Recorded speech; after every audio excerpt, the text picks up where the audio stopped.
এই ভিডিওটা শুরুর আগে সাকিবিয়ানরা স্যালিউট স্যালিউট জানালাম তোমাদের।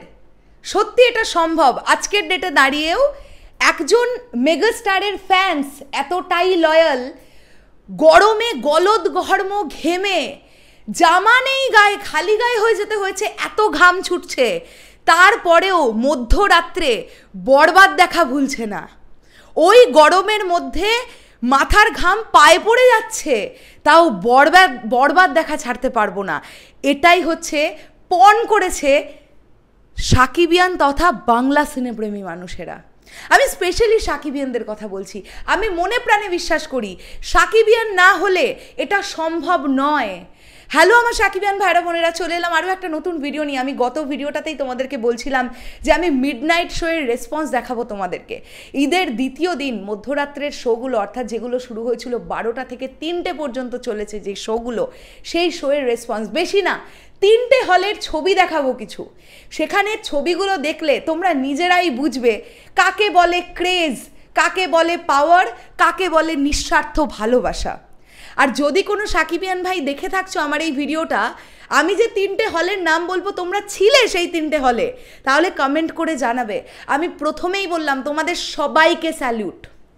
প্রথম যে সিনেমা হলটার ছবি আমি অ্যাটাচ করতে চাইছি সেটা হচ্ছে রোমা সিনেমা গাইবান্ধা ঝুমুর বাড়ি।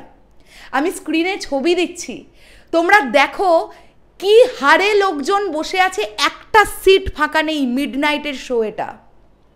প্রথম দিনেও রোমা সিনেমা গাইবান্ধা যখন মিডনাইট শোটা চালিয়েছিল, তারা 90 to 95% অকুপেন্সি নিয়ে প্রথম দিনের মিডনাইট শো চালিয়েছিল। তারা বাধ্য হয়েছিল দর্শকের প্রেসারে প্রথম দিনেই মধ্যরাত্রে শো দিতে। দ্বিতীয় দিনে স্বাভাবিক সেটার প্রেশার বাড়বে। মানে প্রথম দিনে যদি আমি ধরে নিলাম রেশিওতে 80% লোক বরবাদ দেখতে এসছে, তো দ্বিতীয় দিনে 100% লোক বরবাদ দেখতে এসছে, তাহলে তো অবশ্যই চাপ আরও বাড়বে। এটাই খুব স্বাভাবিক ব্যাপার।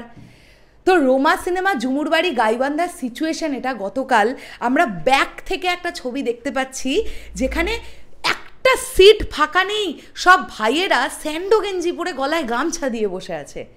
এই গরম, আমরা জানি কি পরিমাণ গরম বাইরে, আর মাঝরাত্রিবেলা এইরকম একটা সিনেমা হলে যেখানে ফ্যান চলছে সেখানে কতটা গরম লাগতে পারে এতগুলো মানুষ যখন একসঙ্গে বসে থাকে।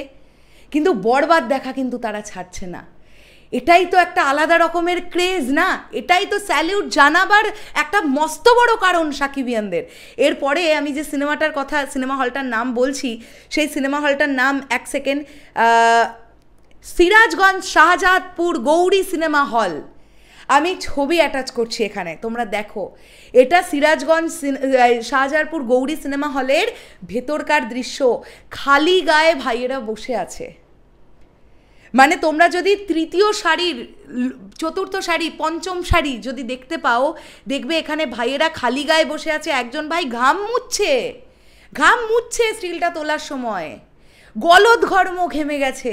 কি পরিমাণ ভালোবাসা বাংলা সিনেমার প্রতি থাকলে, কি পরিমাণ ভালোবাসা মেগাস্টারের প্রতি থাকলে, কি পরিমাণ ভালোবাসা একটা লার্জার দ্যান লাইফ ছবির প্রতি থাকলে এটা সম্ভব হয়, তোমরা নিজেরাই আমাকে বলো।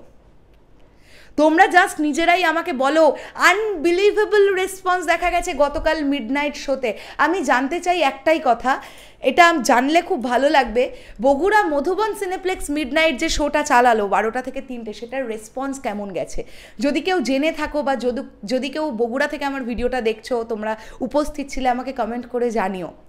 এটা তো সিঙ্গেল স্ক্রিনের এরকম উদ্দামতা আমরা দেখতে পাচ্ছি। সিনেপ্লেক্সে কি এরকমই উদ্দামতা হয়েছে মিডনাইট শোতে? এটা জানতে খুব জানতে ইচ্ছে করছে। চলো শেষ করলাম ভিডিওটা। আবারও চলে যাওয়ার আগে বললাম salute to all the Sakibians, specially তাদের যারা এই গরমের মধ্যে বসে বসে বরবাদ দেখছো। শেষ করলাম ভিডিওটা, টাটা।